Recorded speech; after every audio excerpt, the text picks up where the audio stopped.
final update on our potato harvest. But before we get into the actual results of the hilling method versus the hay method, we're going to talk about the things that are important for us here on the homestead.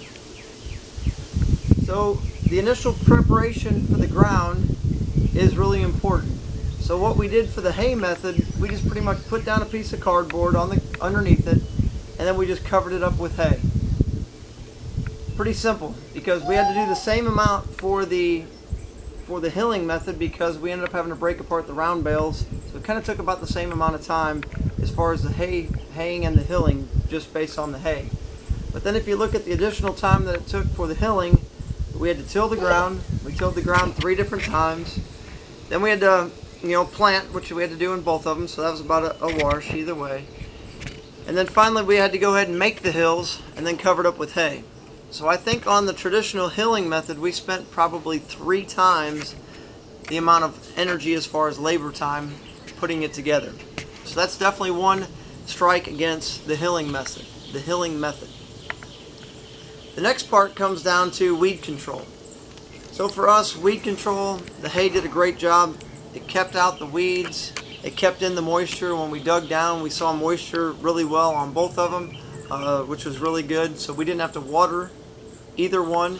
So that was another nice benefit, as far as we didn't have to use any of our rainwater for that. So that was a great benefit. And then when it comes down to harvesting, how long did it take to harvest? Which was pretty amazing. So on the hay method, when we harvested, it took us about 30 minutes. And when we did the traditional hilling method, it took about 1 hour and 15 minutes to harvest the same quantity as far as amount of potatoes. So again, another strike against the hilling method. And the final piece to talk about is, well, what was the results? How much did we get back as far as yield? So on the hay method, we put in 10 pounds of potatoes, seed potatoes, and on the traditional hilling method, we put in 20 pounds.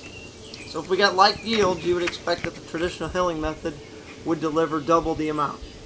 So on the 10 pounds that we put in on the hay method, we ended up getting back 220 pounds, which was great. I mean, a good harvest. So we got 22 times what we put in the ground. So we were excited about that.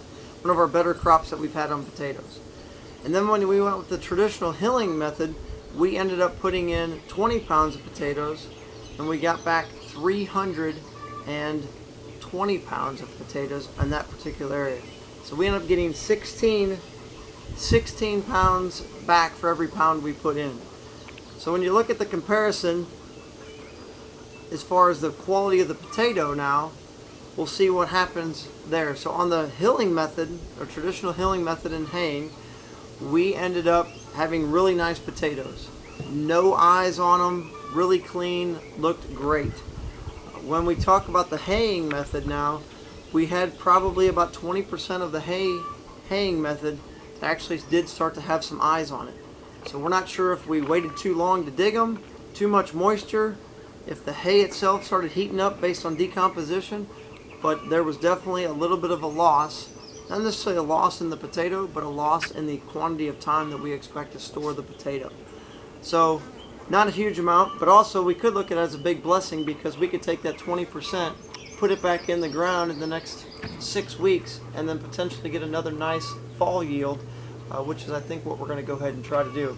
We've never really ever planted a fall yield for potatoes, but if we can get some additional bales of hay up here, we're going to try that and see what happens if we can actually do a fall yield just using the hay method, to see if we can actually get a better harvest, and then watch them a little closer to make sure they're not getting any eyes. So I think from our standpoint, when you look at the amount of time it saved up front, the amount of time it took to save, or that it saved on harvesting, and then the potential blessing of how we can use those potatoes right off the bat and yet still have some for long-term storage, we as a family feel that the haying method won out based on those factors. So hopefully that helps you on your homestead or in your backyard. Thanks again for watching. Shalom. Can you say bye? Bye.